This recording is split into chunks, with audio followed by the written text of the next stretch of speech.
अस्सलाम वालेकुम, कैसे हैं आप सब। उम्मीद करता हूं कि आप तमाम लोग खैरियत से होंगे। तो आज मैं आपको पढ़ाने जा रहा हूं class 9 chemistry chapter number 1 fundamental of chemistry में। टॉपिक है हमारे पास 1.7 केमिकल कैलकुलेशन, जिसमें दूसरा टॉपिक हमारे पास मोल पार्टिकल कैलकुलेशन। इससे पिछली वीडियो में मोल मास कैलकुलेशन के टॉपिक को डिस्कस किया था और उसमें कुछ न्यूमेरिकल आपको सॉल्व करवाए थे। तो आज की इस दूसरी वीडियो में मोल पार्टिकल कैलकुलेशन को डिस्कस करेंगे। तो इसमें जो फॉर्मूले मैं आज आपको बताऊंगा इससे आप अच्छी तरीके से वाकिफ है, क्योंकि पिछली वीडियोस में तमाम चीज़ें पढ़ाई जा चुकी हैं, लेकिन किताब में एक सीक्वेंस को मैं फॉलो कर रहा हूँ तभी इस वीडियो को कवर कर रहा हूँ। तो मोल पार्टिकल कैलकुलेशन में क्या होगा बेटा, हमें पार्टिकल दिया गया होगा किसी भी एलिमेंट का, किसी भी कंपाउंड का या किसी भी सब्सटेंस का। आपने मालूम क्या करना होगा, मोल मालूम करना होगा। या इसके अलावा आपको दिया गया होगा क्या बेटा, मोल मोल दिया गया होगा और आप पार्टिकल आपने फाइंड करना होगा। तो ये तमाम चीज़ें आपको आती है अगर आपने मेरी पिछली वीडियो को फॉलो किया है। और अगर वीडियो ढूंढने में मुश्किल का सामना हो तो सबसे पहले प्ले लिस्ट में जाया करें और उस प्ले लिस्ट को सेव कर लिया करें। और जब प्ले लिस्ट आपके पास सेव हो जाएगी तो वीडियो की एक्सेस आपके पास आराम से आ जाएगी। ओके, तो मोल पार्टिकल कैलकुलेशन। तो अगर आपने पार्टिकल से नंबर ऑफ पार्टिकल आपको एग्जाम में दिया गया है किसी भी एलिमेंट का, किसी भी कंपाउंड का, ठीक है, या किसी भी फॉर्मूला यूनिट का, तो आपने मोल किस तरीके से कैलकुलेट करना है। तो फॉर्मूला है आपके पास, number of moles is equal to given number of particle divided by Avogadro number. लेकिन अगर आपको ये फॉर्मूला याद करने में मुश्किल हो रहा है, अगर इस फॉर्मूले को याद करने में आपको मुश्किल हो रही, तो एक और फॉर्मूला भी मैंने आपको बताया था, नंबर ऑफ पार्टिकल्स या नंबर ऑफ एटम्स, मॉलिक्यूल या फॉर्मूला यूनिट या आयन अगर आपने मालूम करना है तो उसको मल्टीप्लाई करना होगा मोल मल्टीप्लाई एवोगैड्रो नंबर। तो अगर आपने number of atoms, number of molecules, number of formula unit आपने मालूम करना है तो मोल को मल्टीप्लाई करना होगा एवोगैड्रो नंबर से और आपको मालूम पड़ जाएगा number of atom, number of molecule, number of formula unit. तो सबसे पहले नीचे वाला फॉर्मूला लिखेंगे, नंबर ऑफ पार्टिकल्स, पार्टिकल्स की जगह एटम, मॉलिक्यूल या फॉर्मूला यूनिट लिखा जा सकता है, बराबर है mole multiply Avogadro number. Avogadro number है 6.02 एक्सपोनेंट 23। ये कांस्टेंट है, एवोगैड्रो नंबर कांस्टेंट है। बस आपने क्या करना, मोल को मल्टीप्लाई करना है एवोगैड्रो नंबर से। तो नंबर ऑफ आइटम्स, मॉलिक्यूल और फॉर्मूला यूनिट आप आसानी मालूम कर लेंगे। अब बात आ जाती है किसकी, नंबर ऑफ मोल्स की। तो अगर आपने नंबर ऑफ मोल्स मालूम करना है तो क्या करना है, एवोगैड्रो नंबर को डिवाइड कर देना है नंबर ऑफ पार्टिकल्स से। ओके, तो देखिए यहाँ पे क्या है, number of particles divided by Avogadro number और बराबर है किसके, नंबर ऑफ मोल्स के। तो मोल पार्टिकल कैलकुलेशन करने के लिए इन दोनों फॉर्मूले को इस्तेमाल किया जा सकता है और इन दोनों फॉर्मूले से आप अच्छी तरीके से वाकिफ है। तो अब इस टॉपिक में जो हमारे पास एक एग्जाम्पल दिया गया है उसे डिस्कस कर लेते हैं और इसके अलावा एक एग्जाम्पल एक्स्ट्रा मैं आपको सॉल्व करवाऊंगा ताकि ये टॉपिक आपको मुकम्मल तौर पर क्लियर हो जाए। तो बढ़ते हैं अपने एग्जाम्पल की जानिब। तो एग्जाम्पल 1.10 हमारे पास है, calculate the number of moles and number of molecules. तो अगर आपने नंबर ऑफ मॉलिक्यूल्स फाइंड करना है तो सबसे पहले नंबर ऑफ मोल्स को फाइंड करना होगा। अव्वलीन तरजीह जो हमारी होगी वो नंबर ऑफ मोल्स, फिर उसके बाद number of molecules present in 10 gram of sulphuric acid. तो एग्जाम में अगर सवाल आ सकते हैं, सल्फ्यूरिक एसिड की जगह कोई दूसरा कंपाउंड भी लिखा जा सकता है, तो चेंज क्या आएगा, सिर्फ और सिर्फ मोलर मास में चेंज आएगा। अगर इसी जगह कार्बन डाइऑक्साइड हो जाते हैं तो मोलर मास में सिर्फ तब्दीली आएगी और वो होगा 44 ग्राम, जबकि सल्फ्यूरिक एसिड का मोलर मास होता है 98 ग्राम। अगर इसी जगह ऑक्सीजन गैस आ जाता है तो उसका मोलर मास होता है 32 ग्राम। इसकी जगह सल्फर डाइऑक्साइड गैस आ जाती है तो उसका मोलर मास होता है 64 ग्राम। और अगर इसी जगह वो आ जाता है अमोनिया गैस NH3 जिसका फॉर्मूला है, उसका मोलर मास होता है 17। और क्या क्या आ सकता है, बहुत सारी चीज़ें आ सकती हैं। अगर इसकी जगह वाटर आ जाता है H2O तो उसका मोलर मास आपके पास होता है 80। तो कंपाउंड तो बहुत सारे हैं, इसको रिप्लेस किया जा सकता है। अगर कंपाउंड रिप्लेस होगा तो मोलर मास तब्दील होगा, इसके अलावा कुछ तब्दील नहीं होगा। Calculate number of moles and number of molecules present in 10 gram of sulphuric acid. तो आज अपने सवाल का आगाज करते हैं और डेटा बनाते हैं।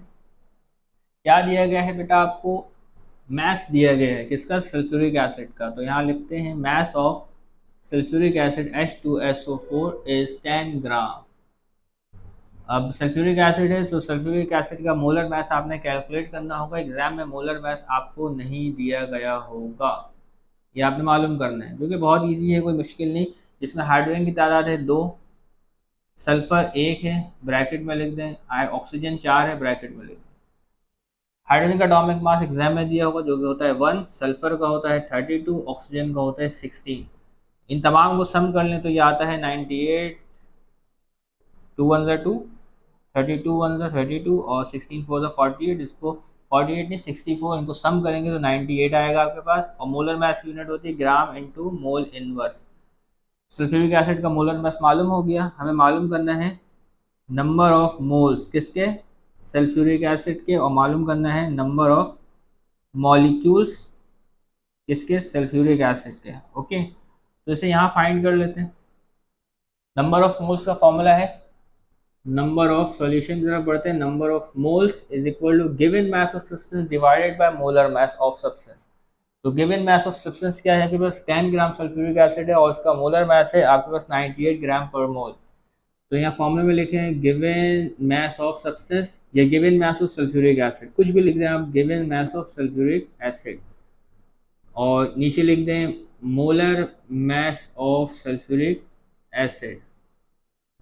गिवन मास है आपके पास 10 ग्राम, और यूनिट ना लिखे कोई मसला नहीं है, और मोलर मास है 98 ग्राम। तो इसको डिवाइड करने में जो वैल्यू आएगी हमारे पास वो आएगा 0.98 आई थिंक, बल्कि 0.1 आएगा, मैंने गलत कह दिया। तो ये आएगा आपके पास 0.1, लेकिन मैं चेक करता हूँ 10 डिवाइडेड बाय 98, तो ये वैल्यू आ रही है हमारे पास 0.1, 0.102 भी आ रही, लेकिन खैर इतना बहुत है। वैसे मैंने आपको खुद बोला पॉइंट के बाद 3 ऐसे लिखे, तो खैर इसमें कोई मसला नहीं। तो हमारे पास जो सल्फ्यूरिक एसिड के मोल हैं 10 ग्राम में, वो है 0.1 मोल। ओके, मालूम क्या करना है, number of molecules. Number of molecules का फॉर्मूला है आपके पास, अभी आपको बताया नंबर ऑफ मॉलिक्यूल्स यानी नंबर ऑफ पार्टिकल किस तरीके से मालूम करते हैं। तो नंबर ऑफ पार्टिकल्स का जो फॉर्मूला है, तो number of particles is equal to, क्या बताया था आपको मैंने, अगर number of atoms, number of molecule, number of formula unit मालूम करना है तो आपने उसके मोल को मल्टीप्लाई करना है अवोगाड्रो नंबर से। तो देखिए हमने फाइंड किया ही यहाँ पे मोल है, तो number of moles multiply Avogadro number.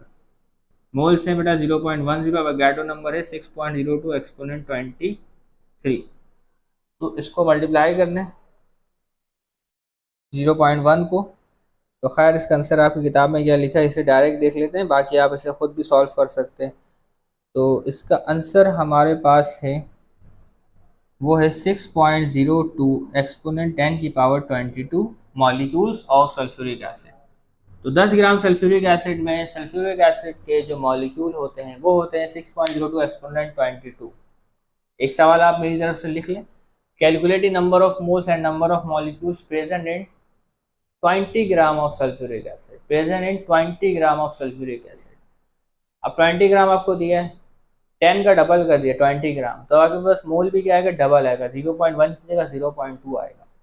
इसी तरीके से जब आप इसे भी मल्टीप्लाई करेंगे तो इसकी वैल्यू में भी चेंज आ जाएगा, ये डबल हो जाएगा।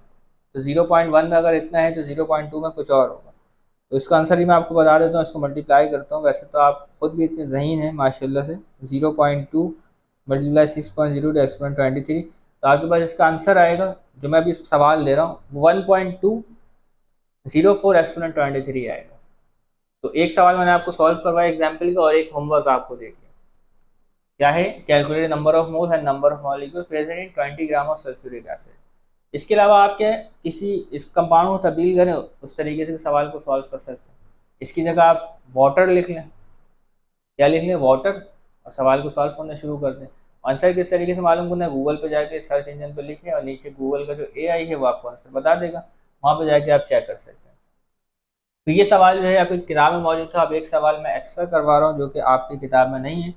उसमें क्या मालूम करेंगे, उसमें जो हमें मालूम करना है उससे भी हमें मालूम करना है नंबर ऑफ पार्टिकल्स। तो क्वेश्चन हमारे पास है, मैं सवाल लिख देता हूँ।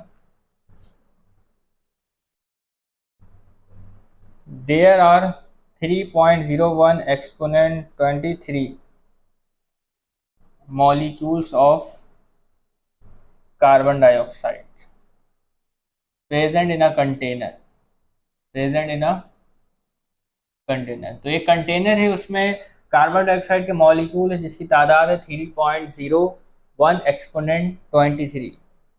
मालूम करना है आपने, कैलकुलेट दी, मॉलिक्यूल दिया गया है यानी पार्टिकल दिया गया, मोल मालूम करना है, calculate the number of moles.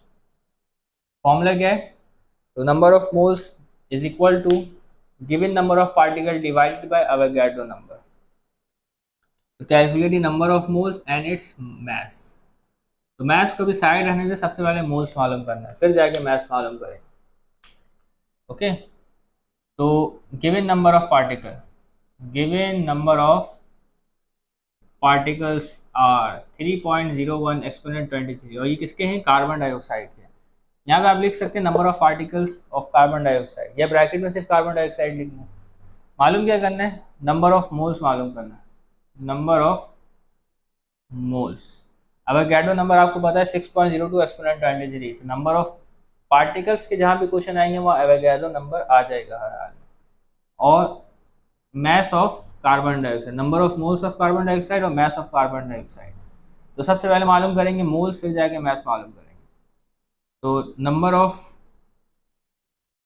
Moles of carbon dioxide, formula क्या बताया मैंने आपको? Given number of particle, given number of particles divided by Avogadro number. Given number of particle क्या है? 3.01 एक्सपोनेंट 23 नंबर ऑफ, और जो अवोगाड्रो नंबर है वो है 6.02 एक्सपोनेंट 23। ओके, तो इसको डिवाइड करना है, और डिवाइड करने में इसकी जो वैल्यू आती है हमारे पास वो आती है 0.5 मोल। अगर आप 10⁻23 और 10⁻23 को कट कर दें तो ये कट हो जाएगा, और सिंपल कैलकुलेटर में 3.01 को डिवाइड करें 6.02 से तो वैल्यू आएगी 0.5। तो कार्बन डाइऑक्साइड के जो नंबर ऑफ मोल्स हैं 3.01 एक्सपोनेंट 23 मॉलिक्यूल्स में, वो है 0.5 मोल। ओके, अब अगर आपने क्या मालूम करना है? मैस मालूम करना है, mass of carbon dioxide. Formula है मोल मल्टीप्लाई मोलर मैस, मोल मल्टीप्लाई मोलर मैस। मोल है आपके पास 0.5 और मोलर मैस इसका कार्बन डाइऑक्साइड का 44 ग्राम। ओके, तो इसको मल्टीप्लाई करें तो आपके पास वैल्यू आएगी 22 ग्राम। तो कार्बन डाइऑक्साइड का जो आपके पास मैस है वो है 22 ग्राम एक कंटेनर में, जिसमें नंबर ऑफ मॉलिक्यूल्स है 3.01 एक्सपोनेंट 23। तो बात क्लियर हो गई आपको? तो अगर आप इसी नौइयत का कोई एक और क्वेश्चन सॉल्व करना चाहते हैं तो आप कर सकते हैं। तो आपने करना है क्या है? बस कार्बन डाइऑक्साइड की जगह ऑक्सीजन रख लें, कार्बन डाइऑक्साइड की जगह ऑक्सीजन रख लें। समझ रहे बात? तो इसका आंसर मैं आपको बता देता हूँ। इसका आंसर जो आपके पास मोल में आएगा वो सेम टू सेम आएगा, इसका आंसर जो मोल में आएगा वो सेम टू सेम आएगा। और इसका जो मैस आएगा ऑक्सीजन का वो आपके पास आएगा 16 ग्राम। कितना आएगा? 16 ग्राम। जब आप सवालात को सॉल्व करेंगे तो आपको समझ जाएंगे कि आप डायरेक्ट आंसर, ये चीज़ें कोई मुश्किल नहीं है, वक्त के साथ आ जाता है। हमें भी नहीं आता था अपने तालिब इल्मी के ज़माने में, लेकिन जब चीज़ों को सीखते गए आहिस्ते आहिस्ते तमाम चीज़ें जो है वो समझ आती चली गई। तो तब तक के लिए याद दीजिएगा, चैनल को सब्सक्राइब कीजिएगा, दुआ में याद रखिएगा। अल्लाह हाफ़िज़।